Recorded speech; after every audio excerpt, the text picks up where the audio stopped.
beautiful creatures of the world, and welcome back to Coffee with Kerri-Lynn. It's Friday. I get to do my favorite episode of the week. We get to leave all the reality nonsense behind. We get to explore the unexplained here on my show. We get to talk about history's mysteries, the lost city of Atlantis, how the Egyptian pyramids were built, why were they built. We get to talk about UFOs, interdimensional travel, glitches in the Matrix. I like a good thriller. I like a good paranormal story. I like talking about the supernatural, unexplained crimes, unsolved mysteries. Love them too.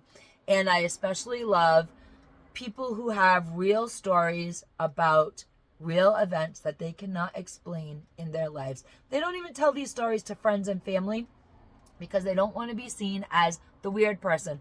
I'm the weird girl. I've always been the weird girl. I will always be the weird girl, and I have the weird stories. Now it's time to let our hair down, think outside the box, let our imaginations wander. Take the burdens of the week off your shoulders, even if it's for a little while. Go into the weekend with a lighter heart in a more joyous mood. I promise you, all the shenanigans that you did not resolve this week will be waiting for you on Monday. That's why we call it Manic Monday. If you are joining me on Spotify, iHeartRadio, Amazon Music, or YouTube Music, think about following my podcast. It's a variety show. We talk about different things all throughout the week. And on Fridays, we have Freaky Friday. Think about giving me a 5-star rating. Doesn't cost you guys anything, but it does boost me up in the algorithm. I am not monetized on any of the audio-only platforms. If you are watching me on YouTube, and it is the premiere. We love premiering this show because that means I am live in the comments and you can comment in live time. We can have a conversation live. We do have moderators and we do have filters on our comment section. So please be mindful, please be respectful, and please be kind when you are leaving a comment. If you are not watching the premiere, then I'm not live in the comments. After we premiere the show, it does go up as a regular video podcast. But if you are not watching the premiere, please think about subscribing to my channel. Give me a thumbs up, give me a thumbs down. Any attention on YouTube is good attention. Now let's jump right into today's story. Today we are going to talk about the New England vampire hysteria. New England is the oldest part of the country, and it is filled with some horrifying historical stories, supernatural stories that turn out to be not as supernatural as people of the time thought. Back in the 1600s, 1700s, 1800s, right, coming into the 1900s, people still lived their lives very simply, and they lived their life lessons through folklore. They also did a lot of medical through herbalism. They didn't have medicine like we have today. Today we have Elon Musk. He's putting an implant in your brain and miracles are happening. But back then, they were simple medical miracles, such as the discovery of vaccines. That was the thing of the time. How we view Neuralink today is the excitement that they viewed vaccinations way back when times were simpler. They were simple people. They weren't simpletons. They were naive. And they had a lot of religious pressure on them. So in order to prevent children and people from making mistakes and living immorally, folk laws were invented to keep people on the straight and narrow. In 1692, in New England, in Salem, we had the witch hysteria, and that was absolutely brutal. 200 people perished in that hysteria. Now, fast forward a few hundred years later, scientific experiments have been conducted, and they have determined that the outcome of that hysteria, the witch hysteria in Salem, was in fact rye that had molded, had been consumed, and people went off on a trip. You know what I mean? They were seeing things, they were feeling things that weren't happening. And what could those girls that accused people of being witches do.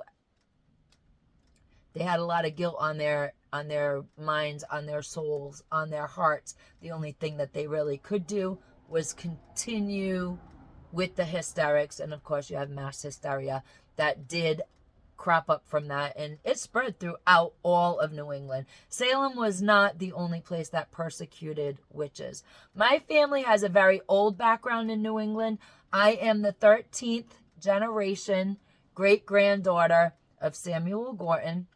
He was persecuted in England in the 1600s for his religious beliefs. He came to the colonies, he came to Massachusetts, and Massachusetts persecuted him for his religious beliefs. So he escaped to Rhode Island and began his own religion, Gortonism. And we'll dive into that at another time. But he also, at the behest of his friend Roger Williams, my great 13 generations back granddaddy, overthrew the crown not once, but twice. And he sent William Coddington packing. And you wonder where the rebellious streak comes from. Ladies and gentlemen, beautiful creatures of the world, today I want to talk about the vampire hysteria of New England. Our last vampire of New England was 19-year-old Mercy Lena Brown from Exeter, Rhode Island. George Brown was a farmer, and he married his wife, Mary. They had a lovely life in Exeter, Rhode Island, on their farm. They raised 3 children, Mary, Edwin, and Mercy. In the 1880s, the mother, Mary Brown, and also the daughter, Mary Brown, contracted consumption, or tuberculosis as we call it in our modern time. They got TB. Back then it was called consumption. It was the wasting disease. Mary Brown passed away, and shortly thereafter, her daughter, Mary Brown, in 1884, succumbed to the tuberculosis. In 1891, Edwin Brown, the son of George Brown, and Mercy Brown, the daughter of George Brown, both contracted consumption. Edwin was sent away to the Colorado Springs with his wife in hopes that he would recover when he began showing symptoms. At the time, Mercy Brown did not show any symptoms of having contracted the disease. Edwin Brown seemed to make a bit of a recovery when he was out in Colorado, but unfortunately that recovery was short-lived.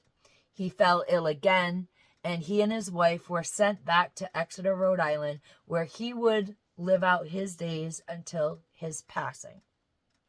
In 1892, on January 17th, Mercy Brown passed away from consumption at the age of 19 years old. Edwin was still doing very poorly.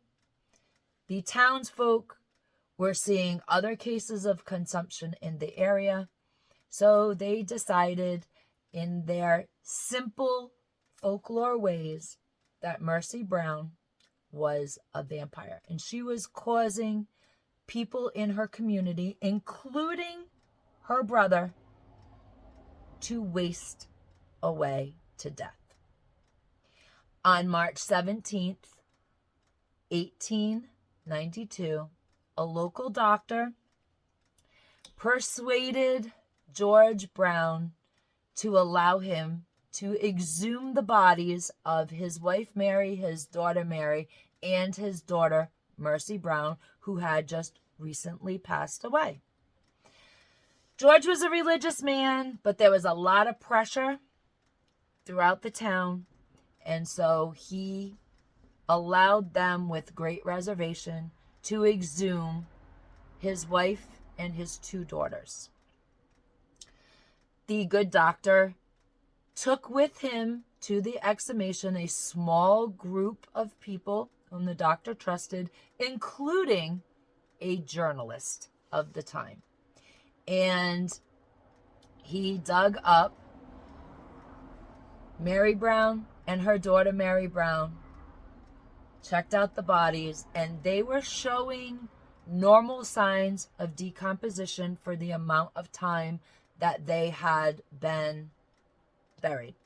However, when he exhumed Mercy Brown, who had now just passed away, mind you, 3 months prior, she was not showing any signs of decomposition, and so he decided that she is a vampire. Using the lores and the legends of the time, their naive way, the doctor deemed that Mercy Brown was in fact causing the issues with the consumption in the town of Exeter, and he removed her heart, which they found that the heart was full of blood. They ended up burning the heart and burying the heart separately from Mercy Brown's body, and that basically concludes the story. Edwin Brown, he does pass away after they exhume his sister, and the local lore and the local legend was that Mercy Brown was indeed a vampire. Now, George Brown, he never bought into that train of thought. Although he allowed his daughter's body to be desecrated, he felt it was kind of better for the town people, put all the fear to rest. George Brown never spoke of the exhumation of his daughter Mercy. He never spoke of her being a vampire. He never gave any statements to the journalist, and he went about his business and lived his life out on his farm in Exeter. He ended up never contracting tuberculosis or consumption, and he lived until 1922. Now, that being said, when you start thinking about the dates and you start thinking about who passed away first and who subsequently passed away, and the fact that George Brown, the father, never contracted tuberculosis, you might think that people would have accused George of being the vampire, but in fact they did accuse poor Mercy Lena Brown, who died at the age of 19, and that's just how life was back there. It was a true circle of life and death, living close to the land, and when people could not understand occurrences in life, folklore, legends, they were made up, they were devised, they were spread throughout the lands, the stories and the tales, and without the proper scientific explanations, things were really, truly, everyday things in life were truly unexplained mysteries to the people of that time. As I said, we know better now. We're already amazed and we marvel at Elon Musk's Neuralink. It is absolutely a wild invention to allow paralyzed people to be able to regain their life and their body control again. And back then, in the 1700s and 1800s, bloodletting was still a thing, ladies and gentlemen, and smallpox vaccinations were new. They were they were the it thing. They were, when the discovery of penicillin, that was equivalent at that time to Neuralink of today. So just think about that for a little while. Ladies and gentlemen, beautiful creatures of the world, I want to thank you for joining me today on my Freaky Friday podcast. If you have any stories that you would like to share, please feel free to share them in the comment section below. Ladies and gentlemen, beautiful creatures of the world, carpe diem, because no one promised you a tomorrow.